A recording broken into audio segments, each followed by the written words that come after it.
Bienvenue sur Bulle de Bonheur, le podcast pour prendre le temps d'être heureux. Je suis Raphaëlle Defoucault, chercheuse inconditionnelle de Bulle de Bonheur. Ce podcast est propulsé par 2 minutes de bonheur et publié tous les jeudis. Ah oui, on se plaint tous. Un peu, beaucoup, parfois trop. D'après certaines études, en moyenne 10 minutes par jour. Alors pourquoi le fait de râler nous semble-t-il honteux ? Pourquoi avons-nous appris à taire ce qui nous chicote, à serrer les dents, à faire bonne figure quoi qu'il arrive ? Alors, faut-il arrêter de se plaindre ou au contraire, apprendre à mieux le faire ? C'est ce que nous allons découvrir dans notre épisode 260. Alors évidemment, j'ai envie de vous partager une anecdote que j'ai entendue lors d'un atelier autour des livrets Un temps pour deux que j'ai animés. Un couple discutait autour des petits agacements inévitables de la vie quotidienne. L'homme demande à sa femme « Qu'est-ce qui t'agace au quotidien et que tu n'oses pas toujours dire ?» Alors spontanément, elle a eu envie de dire en rigolant « T'es bruit de bouche !» Par peur de le blesser, elle a fini par répondre qu'elle aimerait juste pouvoir râler un peu sans que son mari la trouve négative. Et ces mots ont été une vraie révélation pour son mari. Il s'est rendu compte que certaines petites plaintes n'étaient pas des reproches, juste des appels à se sentir entendu. Alors merci à ce couple de nous avoir partagé cette anecdote parce qu'effectivement je la trouve très révélatrice. Et puis faites comme eux, n'hésitez pas à utiliser les livrets Un temps pour deux. Oh là là, mais qu'est-ce que ça me chicote ! Et voilà, le bus est bondé, je suis encore coincée en escalope entre deux autres passagers. Évidemment, je n'ai pas eu cette augmentation. Oh, il pleut encore. Ça n'arrive qu'à moi, ce genre de tuiles. Comme tout le monde, il m'arrive d'être ce collègue ou cet ami qui râle en continu et pour un rien. Je vois bien combien ça exaspère mon entourage. Ils finissent par ne même plus m'écouter ou même carrément me fuir ou m'ignorer. Alors je serre les dents, je ravale mon agacement et je colle un sourire par-dessus. Et là je sens que c'est moi qui suis exaspérée du manque d'espace pour ventiler. La boule gonfle et généralement je me sens encore plus mal. Et là ça me chicote. Si je râle, je dérange les autres. Et si je ne laisse pas sortir ce qui m'agace, je fais la cocotte minute et c'est moi-même que je dérange. Comment trouver le juste équilibre ?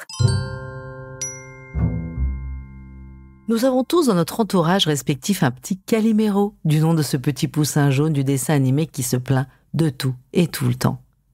Alors effectivement, comme je le disais en intro, on passe environ une dizaine de minutes par jour à râler. Saverio Tomasella, docteur en psychologie et auteur de l'essai Le syndrome de Calimero, on en a parlé dans notre épisode 233 « J'arrête de me plaindre », et il distingue 3 types de plaintes. 1. Le besoin non comblé. Les sources de frustration et d'agacement dans nos quotidiens chargés et nos multiples interactions sociales ne manquent pas. En plus, nos attentes ne font qu'augmenter sous l'influence des visions artificielles de la vie des autres sur les réseaux sociaux ou des multiples soi-disant possibles qui s'offrent à nous. Bonjour la frustration. 2e type de plainte, l'habitude. La lamentation ponctuelle. Pour certains, se plaindre est même un art de vivre. Ou encore, un style que nous nous donnons d'être sans cesse débordés, acculés, critiques. Je pousserais même à dire que cela peut devenir une habitude inconsciente, comme un réflexe. Et nous avons tous un ami qui trouve toujours que rien n'est assez bien parce que son esprit critique lui donne une contenance et démontre une forme d'intelligence soi-disant plus pointue que le reste du groupe. Enfin, 3e type de plainte, plus rare, une forme de haine chronique à l'égard du monde et des autres. Pourtant, se plaindre est un exercice devenu de plus en plus difficile dans une société du bien-être où devenir la meilleure version de soi-même est érigé en désir universel. Rien ne sert de râler sur les gens agressifs dans le métro. Tout est une question d'attitude. C'est ce qu'on a l'habitude d'entendre. Et sous cette pression, combien sommes-nous à serrer les dents quand nous aurions envie d'exploser ? Je revois encore une de mes amies me dire quand je m'énervais par rapport à quelqu'un qui bosse avec moi et qui me dit « mais tu ne la changeras pas, travaille ton indifférence, ton lâcher-prise, c'est ton attitude qui n'est pas la bonne. » Dans ce contexte, nous sommes plutôt poussés à prendre sur nous. En fait, la plainte, elle n'existe qu'en relation avec l'autre. Je ne me plains pas à moi-même. Ma plainte existe parce que j'ai l'opportunité et l'envie de la déverser sur quelqu'un. Soit je le fais trop et je suis envahissante et exaspérante pour les autres, soit je ne le fais pas assez et alors j'ai le sentiment que les besoins des autres prennent le pas sur les miens. Dans les deux cas, mon besoin d'être réconforté ou d'entrer en relation avec l'autre n'est pas comblé. Mais alors, vous allez me dire, pourquoi est-ce qu'on se plaint ? Robin Kowalski, psychologue américaine, a défini les 5 raisons principales qui motivent les gens à se plaindre. On va avoir quelques réponses. Première motivation, chercher l'attention. Se lamenter sur les réveils nocturnes en raison de la gastro du petit dernier attire l'attention. Les autres peuvent me consoler et alors je me sens important, je me sens faire partie du groupe. Deuxième motivation, dégager ma responsabilité. Quand je me plains de mon boss ou de mon conjoint, je déporte la responsabilité de mon mal-être sur eux et je m'exonère de chercher une solution, ça me dédouane. Troisième motivation, générer de l'envie. C'est assez insidieux. Cependant, il peut nous arriver de chercher à mettre indirectement en avant nos qualités. « Oh là là, j'ai tellement de travail !» peut sous-entendre que je suis absolument indispensable. Quatrième motivation, chercher des alliés. Se plaindre peut créer une connivence avec les autres. Ça peut être contre quelqu'un, par exemple. Et cinquième et dernière motivation, excuser son manque de performance. En mettant en avant des circonstances atténuantes. « Oh, le métro s'est encore arrêté, c'est vraiment pas de chance. Sans ça, j'aurais été sûrement à l'heure à la réunion. » De nouveau, nous ressentons bien le but ultime de la plainte qui est d'entrer en relation avec l'autre ou de renforcer nos liens sur un terreau négatif. Le négatif, parlons-en justement. Attention, se plaindre nous pousse à nous plaindre toujours plus sous l'effet de la neuroplasticité cérébrale. Je vous en ai parlé dans notre épisode 251 sur les croyances positives. La neuroplasticité cérébrale, c'est cette capacité de nos cerveaux à continuer à se développer tout au long de notre vie et sous l'influence de nos réactions aux stimuli. Lorsque j'envoie un signal répété à mon cerveau, comme une émotion en réaction à un stimuli particulier, je consolide des connexions. Je crée des autoroutes qui vont s'activer beaucoup plus rapidement au fur et à mesure que je leur envoie les mêmes signaux. Ça peut se révéler positif ou négatif. Car si j'envoie des pensées positives au cerveau, je vais être de plus en plus réceptif au positif autour de moi. À l'inverse, si j'ai renforcé des circuits de frustration, de découragement ou de tristesse, cela aussi risque de s'activer plus facilement et rapidement quand un signal leur est donné. Plus je suis positif, plus je le deviens, et idem pour le négatif. Alors, si je reviens à la plainte, plus je me lamente, plus je vais reproduire ce comportement à l'avenir et parfois inconsciemment sous l'influence de mon cerveau que j'ai éduqué à se plaindre. Rappelez-vous aussi que ce mécanisme est d'autant plus fort que notre cerveau a été éduqué pour faire face aux menaces. Il est donc naturellement plus réceptif aux signaux stresseurs qu'aux stimuli positifs qui peuplent notre environnement. J'en ai parlé dans notre épisode 128 sur les mécanismes primaires du cerveau. Sur le long terme, se plaindre de façon chronique peut bouleverser le fonctionnement standard de notre cerveau, générant des impacts significatifs sur notre santé. Se plaindre conduit à développer de l'anxiété, du stress, qui déclenche la libération du cortisol dans notre corps. Rappelez-vous cette chimie expliquée dans notre bulle de bonheur 120 sur le stress. Le cortisol a ses vertus. Il met en sommeil certaines fonctions non essentielles de l'organisme pour concentrer toutes nos ressources vers la gestion de la menace. Le problème, c'est quand notre organisme reçoit trop de cortisol. Dans ce cas, et certaines études l'ont démontré, le cerveau peut être affecté durablement. Des fonctions comme la capacité à résoudre des problèmes complexes, la prise de décision ou encore la planification peuvent être durablement affectées. Sur le plan du bien-être, la rumination rend pessimiste et bloque le champ des possibles. Ça nous rend moins adaptables et moins résilients devant les obstacles. Je vous renvoie pour ça notre bulle de bonheur 83 sur la rumination. Enfin, dernier danger, et pas des moindres, par le jeu des neurones miroirs, en râlant continuellement, je cours le risque de contaminer mon entourage. D'ailleurs, je vous retourne la question. Est-ce que vous connaissez quelqu'un dans votre entourage qui râle tout le temps? Est-ce que vous appréciez sa compagnie? Est-ce que vous la recherchez? Alors je vais deviner que dans la majorité des cas, c'est plutôt non, ou alors à petite dose. Parce que oui, se plaindre de façon intempestive et très fréquente va nuire à nos relations. Allez, je change de regard. Alors, je vais peut-être vous choquer un peu. Saviez-vous que l'heure à l'heure sont plus susceptibles de se réaliser dans la vie et d'atteindre un meilleur niveau de bien-être durable? C'est ce que confirme une étude menée en 2024, menée sur 2600 adolescents de 14 ans. Alors pourquoi? D'abord, se plaindre permet de soulager les sentiments négatifs. Notre quotidien n'est pas fait que de positives attitudes. Et malheureusement, de temps en temps, la positive attitude est érigée en forme de philosophie du développement personnel et cette hyper-positivité est un excès qui voudrait que nous ayons tous la capacité d'être optimistes et de vivre heureux tout le temps et dans toutes les circonstances. Dans ce contexte, le bien-être devient une obligation et que si nous ne l'atteignons pas, alors c'est que nous sommes la source du problème. Alors cette hyper-positivité est donc culpabilisante et elle renforce des schémas négatifs de dénigrement, de manque de confiance en soi et de comparaison. Se plaindre, c'est aussi reconnaître ce qui nous chicote dans notre environnement, et ça c'est OK. Se plaindre n'est pas une marque de faiblesse, c'est juste la vie. Et je veux donc considérer la plainte comme une alternative au fait de prendre toujours sur nous, de serrer les dents et les fesses coûte que coûte. D'ailleurs, Robin Kowalski s'est concentrée sur les bénéfices de verbaliser nos sujets d'insatisfaction ou de frustration. Et elle distingue deux types de plaintes salutaires.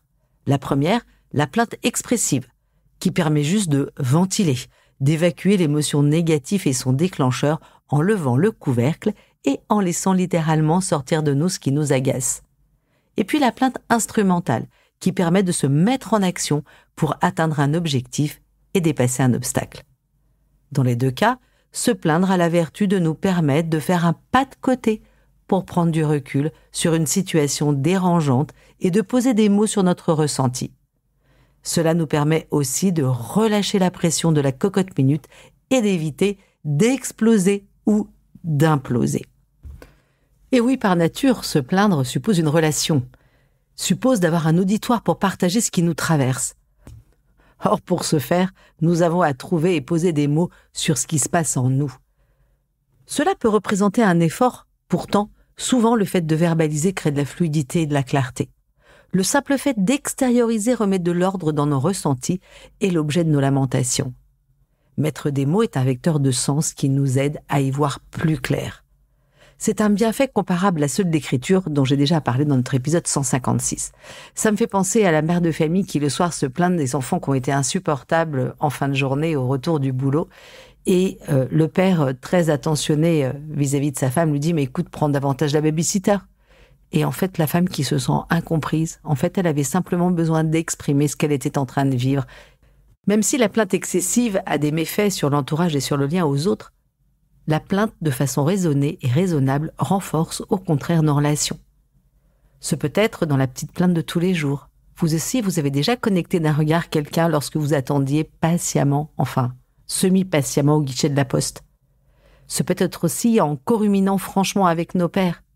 Une idée menée par des psychologues de l'université Simon Fraser et de l'université de Sussex ont interrogé 2500 participants et découvert que discuter de nos sources d'agacement impacte positivement notre bien-être. Nous ne parlons pas ici de partager des récriminations excessives et continues. Les chercheurs différencient la discussion de soutien des pleurnicheries obsessionnelles. Dans le premier cas, la discussion de soutien, l'autre est une oreille attentive et constructive qui nous permet de mieux nous comprendre et de progresser vers la résolution du problème. Prenons par exemple le cas d'une femme qui culpabilise souvent parce qu'elle ventile beaucoup auprès de sa collègue sur sa manager et ses défauts qui lui bouffent la vie. Pourtant, elle peut reconnaître qu'après avoir parlé à sa collègue, elle se sent plus patiente, plus capable de passer au travers des 10 000 sollicitations désorganisées de sa boss. Par ailleurs, son estime d'elle-même est renforcée car elle sent qu'elle compte et qu'elle est importante aux yeux de sa collègue qui l'a écoutée. Elle se sent validée. Et son besoin fondamental d'appartenance, identifié par la théorie de l'autodétermination, Je vous renvoie à notre épisode 221 et nourri. Ces échanges avec sa collègue, en fait, la gardent confiante et motivée, elle se sent plus résiliente. Cette discussion de soutien que cette femme a avec sa collègue, même si elle est sur un fond de plainte, est donc positif pour son bien-être, parce qu'elle donne naissance à une véritable amitié sincère et constructive. Râler peut être constructif. Et oui, comment faire pour se plaindre sans tomber dans le piège de la rumination qui enferme notre cerveau dans des schémas négatifs?